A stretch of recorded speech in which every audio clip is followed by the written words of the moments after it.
안녕하세요. 저는 이별입니다. 사우스 텍사스의 리오그란데 밸리에 있는 지안루터 교회 공식 팟캐스트인 돌아온다는 믿음에 오신 것을 환영합니다. 우리에 대한 자세한 내용은 zionalamo.org에서 확인할 수 있습니다. 한국어로 된 이 에피소드는 휴스턴 힐탑 한국 루터교회 옥승웅 목사님이 갈라레로에서 2장 15에서 21절의 말씀을 바탕으로 한솔교로 믿음 그리스도와 함께 이라는 제목의 내용을 담고 있습니다.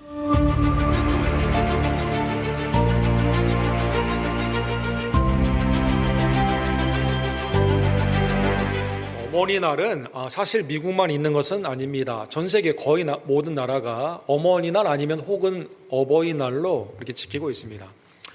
예를 들어 지금 전쟁 중에 있는 우크라이나에도 어머니날이 있고, 또 우크라이나 전쟁뿐만 아니라 지금 아프리카에서 큰 전쟁이 있는데 수단이라는 나라의 전쟁이 있죠. 우리 한국에서도 우리 특별 전세기를 보내가지고 프라미스 작전이라고 해서 한국인들을 다 데려오는, 미국도 마찬가지고 그런 일을 하게 되었는데, 수단에서도 굉장히 가난한 나라이지만 그러나 그 나라에서도 어머니 날이 3월 달에 있는 것을 우리가 알 수가 있습니다.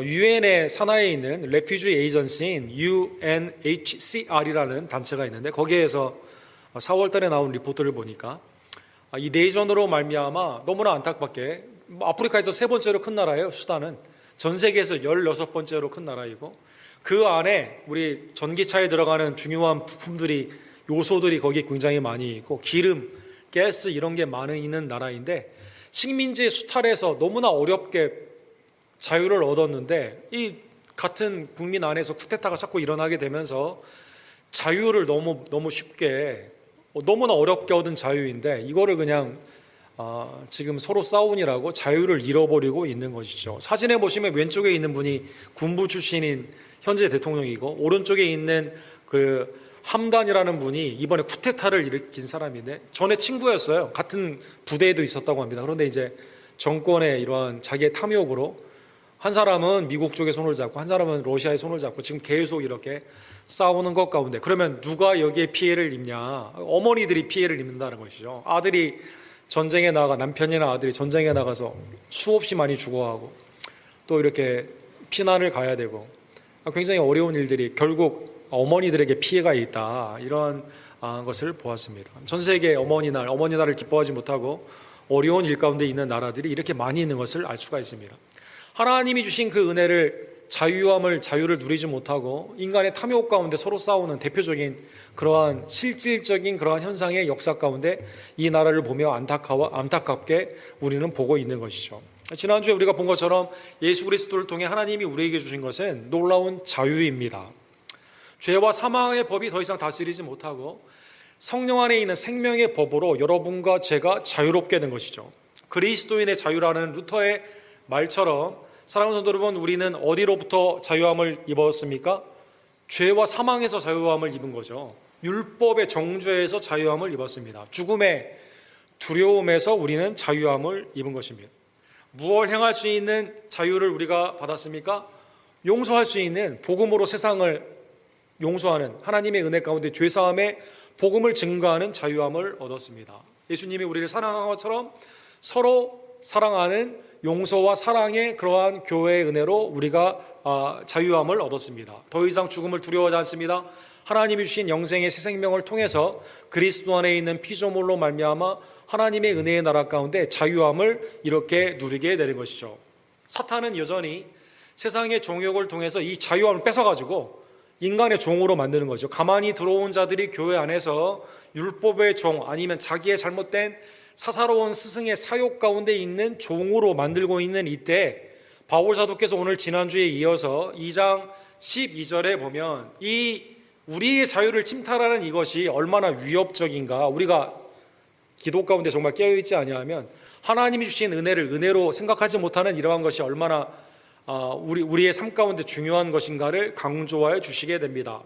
베드로의 예를 들자면, 갈라디아 교회 대표적인 우리의 자유를 뺏는 율법주의 가운데 베드로조차도 굴욕적으로 복종한 적이 있었다, 예를 들고 있습니다. 야고보에서 온 어떤 이들이 이르기 전에 2장 12절에 보면 게바 베드로가 이방인과 함께 먹다가 그들이 오매 그가 할례자들을 두려워하여 떠나 물러가매. 지금 그리스도 안에서 구속함을 입은 차별 없는 하나님의 은혜 가운데 예찬을 먹고 있는데, 예루살렘에서 자천서 추천서를 가지고 온 소위 말하는 스스로 슈퍼 아포스톨, 영향력이 있는 유력한 자들이 와가지고 오게 되니까 베드로가 괜히 내가 이거 이방인과 함께 레위기에 나오는 부정한 음식을 함께 먹는 것 가운데 내가 정죄받지 않을까 꺼리낌 가운데, 아니 밥을 먹다가 이렇게 피하게 되는 거죠. 사랑하는 여러분, 그러니까 이 베드로의 마음 가운데는 언제나 지금 오늘 본문에 보면 뭐가 나와 있어요?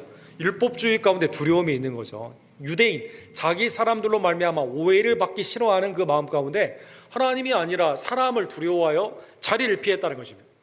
이 베드로의 이러한 모습이 본인 혼자의 문제만 되는 게 아니라 이 죄가 다른 사람에게 악영향을 끼치게 되는 것이죠. 그래서 여러분, 집안에서는 아버지가 중요하고 교회에서는 지도자들, 목사나 사역자들이 중요한 이유가 이게 그 시험 가운데 넘어지게 되면 이게 악영향을 주거든요. 그래서 누구에게 영향을 줍니까? 남은 유대인들도 그와 같이 외식함으로, 유대인 출신의 예수님을 영접한 기독교인들이, 예수님을 따르는 사람들이 다시 율법주의 가운데 외식, 분리가 되는 거죠. 그 중에는 누가 있습니까? 충성스럽고 자기의 모든 재산을 선교 가운데 내어줬고 바울을 안디옥에 소개했고 예루살렘에 데려왔던 바나바까지도 외식의 유혹이 되었다는 것입니다. 그러니까 그만큼 율법주의, 우리의 자유를 빼앗는 이것 가운데 하나님이 아니라 사람을 두려워하는 마음이, 두려움 없이 우리가 자유함을 입었는데 사람을 두려워하게 되면 이러한 일들이 일어나게 된다는 것입니다. 그러면 바울 사도의 입장에서는 게바는 요한과 더불어 야고보와 더불어 교회의 기둥인데 그 사람은 원사도, 주님의 처음 부르심을 받은 자고 나는 나중에 부르심을 받은 자이기 때문에 만삭되지 못한 자다, 자기를 그렇게 표현하지 않습니까? 왜 저랬을까 그냥 혼자 생각하고 말할 수도 있었을 텐데, 오늘 본문 14절에 보면 모든 사람 앞에서 베드로를 치리 꾸짖는 것을 볼 수가 있습니다. 그러므로 나는 그들이 복음의 진리를 따라 14절에 보시면 바르게 행하지 아니함을 보고 모든 자 앞에서 게바에게 이르되, 그래서 교회 치리의 과정이 은밀하게 이루어지는 게 아니라 복음의 진리를 떠나게 되고 하나님의 영광을 가려오게 되었을 때 모든 사람 앞에서 진리 가운데 그것은 잘못된 것이다, 왜 하나님의 진리를 최고 복음을 위로 두지 않고 네가 너의 삶 가운데 죄 가운데 외식으로 나아가냐, 이것을 꾸짖게 되는 것입니다. 내가 유대인으로서 이방인을 따르고 유대인답게 살지 아니하면서 어찌하여 억지로 이방인을 유대인답게 살려 하느냐. 너도 율법을 다 지키지 못하고 하나님의 은혜 안에서 네가 구원을 받았는데, 하나님이 고넬료의 집안 가운데 복음을 증거하게 되었을 때 내가 정하다한 것을 정하다 하고 내가 부정한 것을 부정하다고 해야지, 네 기준으로 정하고 부정함을 삼해서는 안 된다. 고넬료에게 복음을 증거하고 성령이 차별 없이 임하는 것을 경험했던 베드로가 다시 너도 율법을 지키지 아니하면서 이방인들에게 율법을 지키라고 그렇게 한다고, 여기에서 책망을 하게 되는 겁니다. 이 책망의 중요성은 베드로로 말미암아 초대교회에 있는 악 영향을 막기 위한 것임을 알 수가 있습니다. 예수님도 바리새인과 사두개인의 누룩을 주의하라. 누룩 조그마한데 이거 가만히 놔두면 퍼져가지고 악영향을 끼치는 거거든요. 베드로의 굴복으로 말미암아 누구까지 미혹을 받았죠? 바나바까지 미혹을 받았습니다. 사도행전 15장에 나오는 오직 복음으로 구원을 받는다는 초대교회의 같은 마음으로 품었던 결정이 훼손이 되는 거죠. 오직 복음으로 말미암아 구원을 받은 이방인에 있는 사람들이 그러면 복음 플러스 율법으로 가야 되는 거 아닌가? 율법주의 가운데 온 교회가 악영향을 입게 됩니다. 교회 지도자가 넘어지게 되었을 때 교회 안에 분란이 생기게 되고 전도의 길이 막히게 되면 가장 중요하게 하나님의 영광이 가리워지는 것을 볼 수가 있는 것이죠. 그래서 베드로를 공식적으로 사람들 앞에 책망을 하게 된 것입니다. 사랑하는 성도 여러분, 예수님께서도 율법주의에 대해서 굉장히 많이 경고하여 주셨습니다.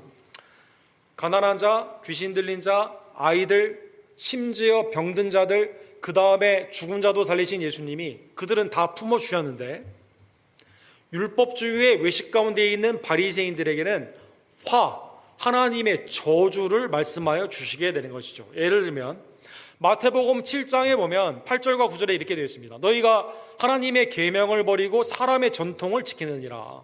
하나님의 말씀을 저버리고요, 사람의 전통을 위로 놓은 거죠. 또 이르되 너희가 너희 전통을 지키려고 하나님의 계명을 잘 저버리는 도다. 오늘 어머니날 마태복음 7장에 보면 하나님께 드렸기 때문에 고르반, 부모님을 공경하지 않아도 된다. 자기가 부모님을 공경하지 않는 이유를 하나님을 들어서 말하는 거거든요. 자기 마음대로 자기 편의대로 하나님을 이용하는 거죠. 내 밑에 하나님을 두는 것입니다. 마태복음 23장에 보면 겉과 속이 다릅니다. 속은 방탕함과 거짓으로 가득 차 있는데, 탐욕으로 가득 차 있는데 겉은 반지르하게 회칠한 무덤처럼 포장을 하게 되는 것이죠. 자기의 교만 가운데 사람을 쉽게 정죄합니다. 자기는 손가락 하나도 까딱하지 않아요. 그러나 사람들에게는 무거운 짐을 짓게 하여 주게 되는 겁니다. 하나님이 우리에게 주신 말씀의 근본 정신, 죄 용서함의 은혜인 긍휼과 하나님을 믿고 살아가는 신앙을 버려버리고 인간의 계명을 우선시했다는 것입니다. 예수님도 그래서 사랑의 예수님, 용서하시는 예수님이 바리새인의 외식 가운데는 경고하시며 이렇게 심판의 화를 미리 말씀하여 주셨다는 것입니다. 사랑하는 성도 여러분, 바울 사도는 이러한 형편 가운데 있는 갈라디아, 성령으로 시작했다가 다시 육으로 마치려고 하는 이 교회 가운데 복음을 16절에 보면 다시 한번 선포하여 주시게 됩니다. 사람이 의롭게 되는 것은 율법의 행위로 말미암이 아니요 오직 예수 그리스도를 믿음으로 말미암는 줄을 알므로 우리도 그리스도 예수를 믿나니 이는 율법의 행위로서가 아니고 그리스도를 믿음으로써 의롭다함을 얻으려 함이니라. 율법의 행위로서는 의롭다함을 얻을 육체가 없느니라. 그래서 하나님이 우리를 보셨을 때 우리가 죄인이지만 어떠한 율법의 행위를 많이 한다고 해서 우리가 죄인됨이 벗어나지 않거든요. 율법 안에 완전한 의로운 자가 없거든요. 그런데 하나님이 구약의 말씀과 더불어 계명과 더불어 주신 선물이 뭡니까? 말씀 계명을 통해, 십계명을 통해, 여러 말씀의 율례를 통해 나의 죄를 깨닫게 되고 하나님이 선물로 주신 게 우리 출애굽기 새벽기도에 말하는 것처럼 제사를 선물로 주신 거죠. 죄사함의 은혜 가운데 점없고 흠없는 제물이 희생됨으로 말미암아 그의 피로 말미암아 안수 믿음으로 우리가 하나님 안에서 죄사함의 은혜를 받게 되는 것입니다. 오늘 본문에 보면 justified 의롭다함을 얻게 된다. 오직 믿음으로 말미암아 justified by faith 믿음으로 의롭다함을 얻게 된다. 이 말씀이 말씀하여 나오게 됩니다. 이것은 법정의 용어이죠. 내가 죄인인데 재판장이 무죄, not guilty라고 선언을 하여 주게 됩니다. 내가 무죄라고? 왜 내가 무죄죠? 야, 네가 믿는 내 아들이 널 대신해서 죽었다. 그래서 너 무죄다. 법정에서. 사랑하는 수동태. 우리가 의롭다함을 입은 거죠. 내가 스스로 그것을 내 행위 가운데 취한 게 아니죠. 루터의 사랑하는 성도 여러분, 칭의의 말씀이 여기에 있는 거죠. 사랑하는 성도 여러분, 복음의 재발견. 루터가 있었을 때 1517년에 종교개혁의 당시에 교황은 레오 10세였습니다. 레오 10세. 레오 14라고 하니까 이 사람이 풀 네임 중에 라스트 네임이 뭐였을까요? 당시에는 교회가 타락을 해가지고요, 메디치 가문에서 이 교황권을 여러 가지 방법으로 해가지고 그 가문에서 교황을 냈거든요. 레오 10세는 메디치 가문 사람이에요. 메디치는 이탈리아의 당시에 어떤 사람이죠? 거부들입니다. 거부, 상인들입니다. 상인. 메디치가 특별히 뭘로 돈을 벌었을까요? 뱅크, 은행을 통해서 돈을 벌었습니다. 그래서 레오 10세는 구원을 은혜의 이 구원을 은행으로 해석을 했습니다. 은행. 자, 잘 들어보세요. 그래서 여러분과 제가 레오 10세입니다. 메디치 가문에 있는 교황이 하나님의 나라는 은행과 같아요. 은행.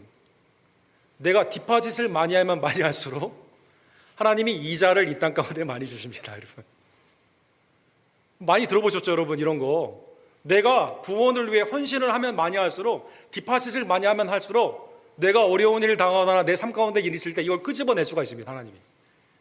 그래서 면죄부를 파는 겁니다. 야, 디파짓 많이 해. 그래서 내 공로로 그의 응답으로 받게 되는 거죠, 여러분. 예.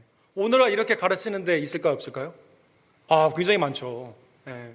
그런 말씀, 한 만큼 하나님이 주시기 때문에 구원을 그렇게 표현합니다. 아니죠. 오늘 본문에 있는 말씀은 은혜이 아니죠. 하나님의 나라는, 사랑하는 성도 여러분, 하나님의 나라는 죄인과 의인, 양과 염소.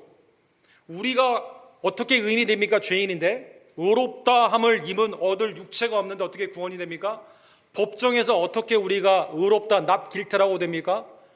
구속의 은혜, 예수님의 십자가의 은혜로 우리가 칭의, 무죄다. 법정에서, 천국의 법정에서 우리가 그 가운데 하나님의 죄사함의 은총으로 그 가운데 의롭다 칭함을 입는다는 것입니다. 구약에도, 사랑하는 성도 여러분, 오늘 본문에 나오는 율법주의가 그렇게 많이 인용을 했던 구약에도 이 말씀이 있죠. 시편 143편 2절에 보면 주의 종에게 심판을 행하지 마소서. 자, 심판 가운데 시편에 쓴 기자예요. 하나님과 얼마나 영적인 교감이 있습니까? 그러나 시편의 기자가 하나님의 영감으로 이 말씀을 쓴 겁니다. 주님, 그런데 나 심판해 주지 마세요. 왜 그럴까요?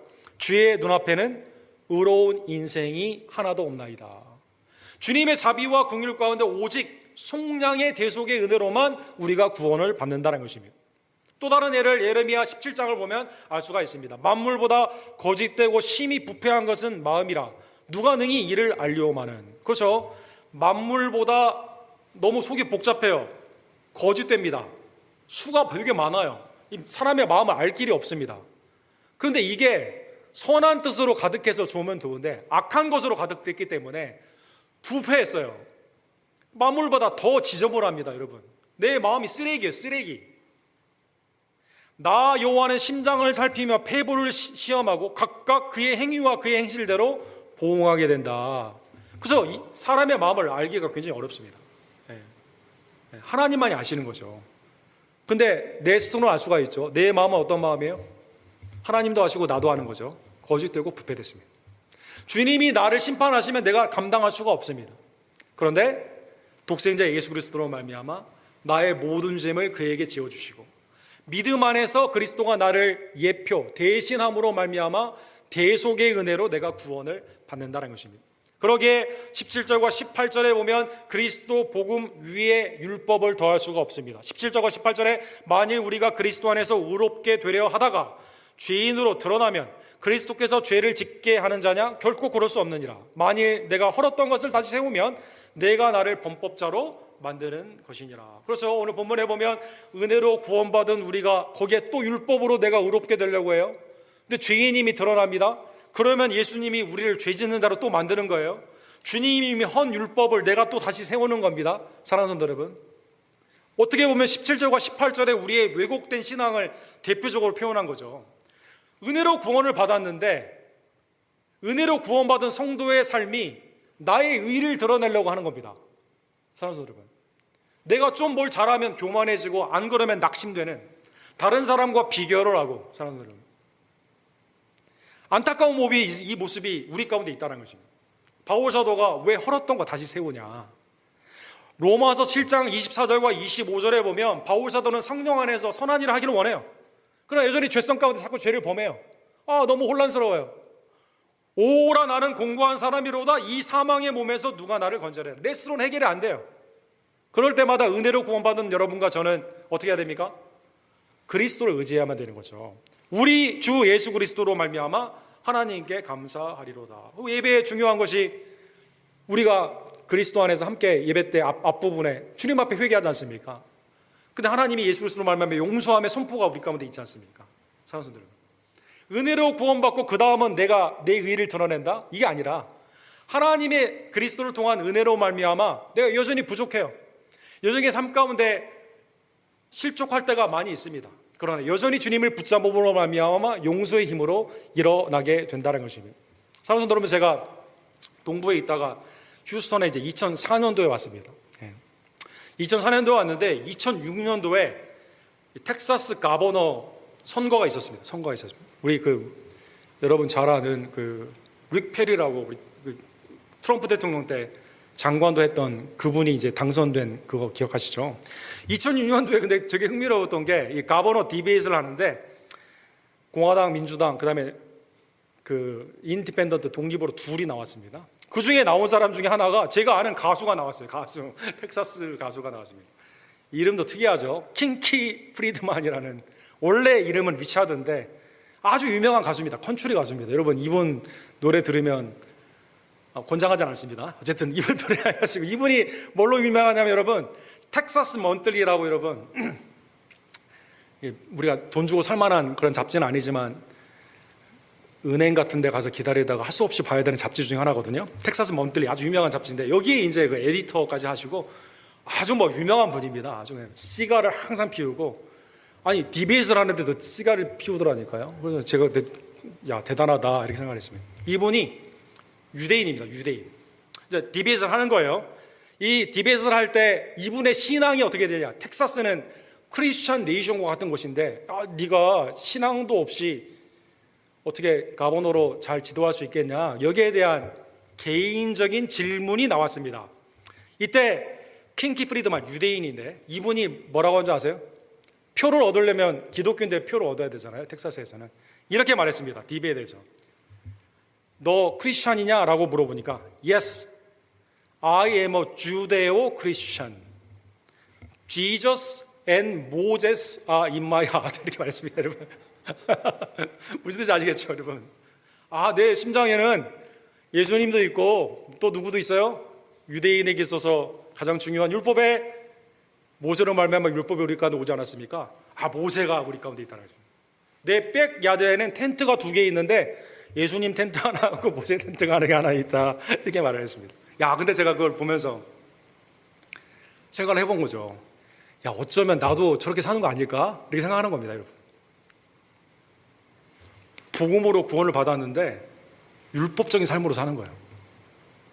여러분 모세는 율법을 주었고 죄를 깨닫는 율법을 줬고 예수님은 은혜를 주셨는데 율법의 단절이 아니라 다시 그걸 끄집어내가지고 주님이 허무신 걸 다시 세우는, 스스로도 율법적이죠.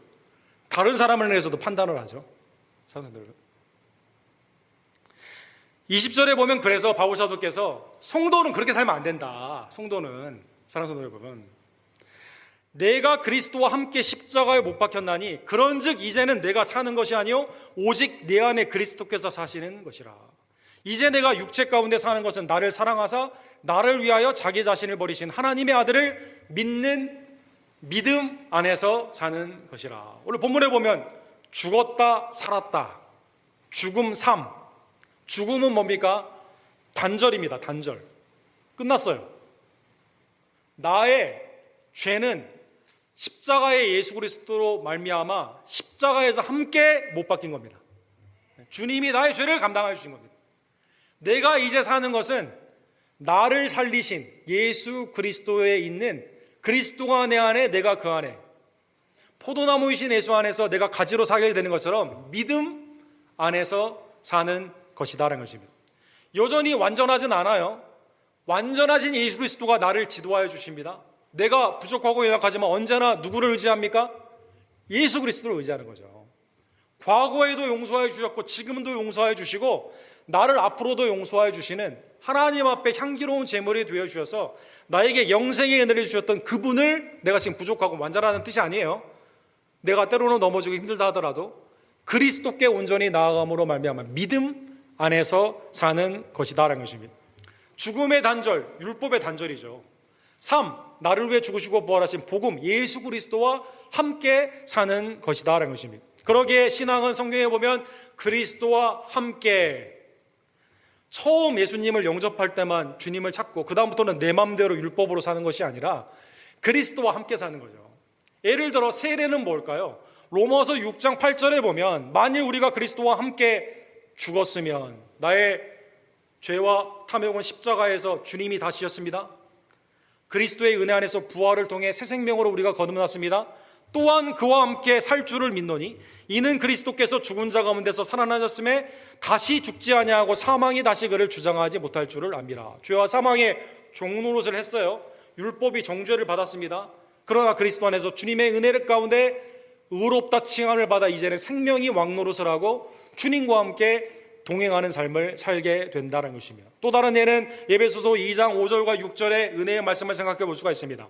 여기에 함께라는 게 주의해서 보시기 바랍니다. 허물로 죽은 우리를 그리스도와 함께 살리셨고 너희는 은혜로 구원을 받은 것이라 또 함께 일으키사 그리스도 예수 안에서 함께 하늘에 앉히시니 그리스도께서 나를 위해서 죽으시고 부활하심으로 말미암아 나와 동행하여 주시게 됩니다. 천국까지, 영원한 영생까지. 천국은 이 땅과 가장 큰 차이가 뭡니까? 영원히 주님과 함께 있는 거죠. 하나님의 은혜에서 죄와 사망이 없죠. 천국에 가는데 여러분과 제가 율법을 따질까요? 안 따지겠죠.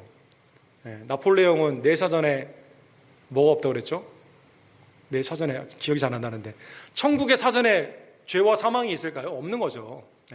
하나님의 은혜 안에서 사랑하는 여러분, 그리스도와 함께 사는 것이 곧 신앙이다라는 것입니다. 그러기에 오늘 21절에 보면 바울 사도께서 우리에게 결론을 이렇게 말씀해 주십니다. 21절 우리 다 같이 읽도록 하겠습니다. 내가 하나님의 은혜를 패하지 아니하노니 만일 의롭게 되는 것이 율법으로 말미암았으면 그리스도께서 헛되이 죽으셨느니라. 주님께서 나를 위해 죄와 사망, 율법, 죄책 가운데 있는 미래에 대한 두려움, 사망의 두려움에서 건져주셨는데 이거를 다시 세우게 되면 그리스도가 헛되이 우리를 위해 죽은 거죠. 사랑하는 여러분, 갈라디아서 5장 4절은 이렇게 말하죠. 율법 안에서 의롭다함을 얻으려 하는 너희는 그리스도에게서 끊어지고 은혜에서 떨어진 자로다. 끊어진, 단절이죠. 죽는 겁니다. 그리스도의 은혜 안에서 왜 억지로 사망의 길로 가려 합니까? 주님이 우리를 자유케 해주셨기 때문에 그 자유를 복음 안에서 누려라라는 것입니다. 그리스도의 은혜를 패하지 말라라는 것입니다. 사랑하는 여러분, 오늘 본문의 말씀을 깨달으며 나에게 이러한 복된 은혜 가운데 구원해 주신 예수 그리스도께 감사하는 하나님의 종들 되기를 간절히 원합니다. 마태복음 20장 28절에 보면 인자가 온 곳은 섬김을 받으려 함이 아니라 도리어 섬기려 하고 자기 목숨을 많은 사람의 대속물로 주려 함이니로다. 그래서 창세전에 우리를 택하여 주시고 아들을 주시기까지 우리를 사랑하시며 부활하신 예수님은 은혜와 평강을 말씀하시고 성령의 은혜 안에서 우리를 이끌어 주시는 거죠. 우리를 지금도 하나님이 섬겨 주시고 계신다는 것입니다. 사랑하는 여러분, 주님이 우리를 섬겨 주시는 거죠. 내가 주님을 섬기는 것과는 이건 뭐 차이가. 오늘 어머니 날인데 어머니가 우리를 섬긴 거에 비하면 어머니날 우리가 어머니 선물 주는 거는 아무것도 아니죠, 여러분. 어머니들 아멘 없습니다. 없습니다. 계시록 7장 9절과 10절에 보면 그래서 사랑하는 성도 여러분, 이 일에 내가 보니 각 나라와 족속과 백성과 방언에서 아무도 능히 셀 수 없는 큰 무리가 나와 흰옷을 입고 손에 종려나무를 들고 보좌 앞과 어린 양 앞에 서서 큰 소리로 외쳐 이르되, 우리 하이라이트 된 부분 같이 읽도록 하겠습니다. 구원하심이 보좌에 앉으신 우리 하나님과 어린 양에 있도다. 살베이션, 구원이 누구에게 속해 있는 거예요? 내가 한 게 아무것도 없습니다. Salvation belong to Lamb of God, 하나님의 어린 양의 예수 그리스도에게 온전히 있는 거죠. 사랑하는 여러분, 그 구원의 은혜로 우리가 살아가는 거죠. 사랑하는 여러분, 천국에서 지금 이 땅에 천국에 모이는 교회에서 하나님을 찬미하며 종려나무의 승리를 가지고 함께 차별 없는 모든 무리가 유대인이나 헬라인이나 율법의 차별 가운데 있는 것이 아니라 그리스도의 은혜의 차별 없는 은혜 가운데 함께 아들 예수 그리스도께 구원이 주님께 있습니다. 주님만이 구원이십니다. 함께 찬양을 하게 된다라는 것입니다. 사랑하는 성도 여러분, 주님의 은혜를 패하지 아니하고 하나님이신 은혜 가운데 있는 자유를 누리는 우리 언덕교회 복된 가정들 되기를 간절히 원합니다. 오늘 어머니 날이죠. 어머니 날은 사랑하는 성도 여러분, 교회에서 시작한, 물론 이게 성경의 절기에 나와 있지는 않지만 교회에서 시작한 아주 의미 있는 복된 날입니다. 여러분, 이게 웨스트 버지니아에 있는 애나 리브 자비스라고 하는 그 어머니가 있었고 딸은 마리아 자비스라는 분인데 어머니가 교회에서 그렇게 헌신을 많이 했다고 합니다. 우리 교회 어머니들처럼. 어머니가 이제 돌아가신 후에 딸이 필라델피아, 웨스트 버지니아에서 필라델피아로 이사를 갔는데 어머니를 안어하고 싶다.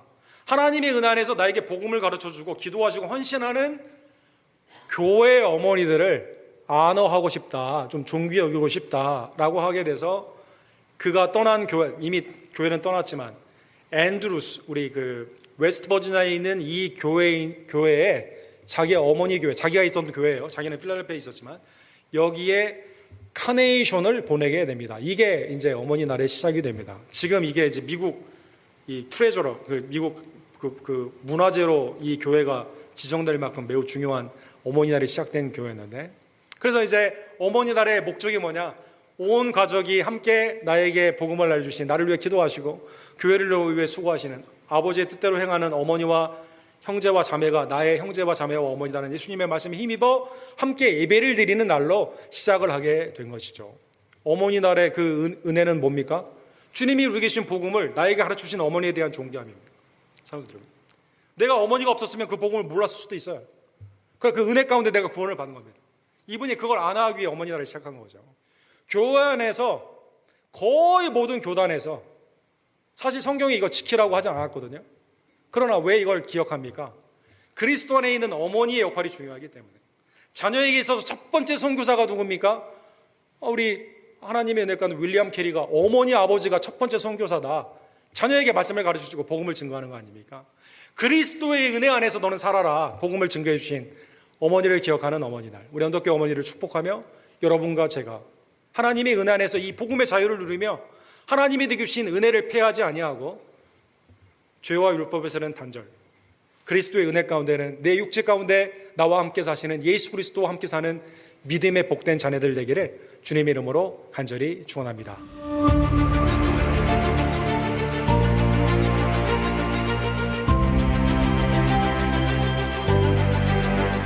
이 에피소드는 텍사스 알라모에 있는 시온 루터 교회에서 여러분에게 전해드리는 우리의 두려움 혹은 믿음 팟캐스트의 일부입니다. 감사하게도 옥 목사님의 설교를 접할 수 있게 해주셔서 감사합니다.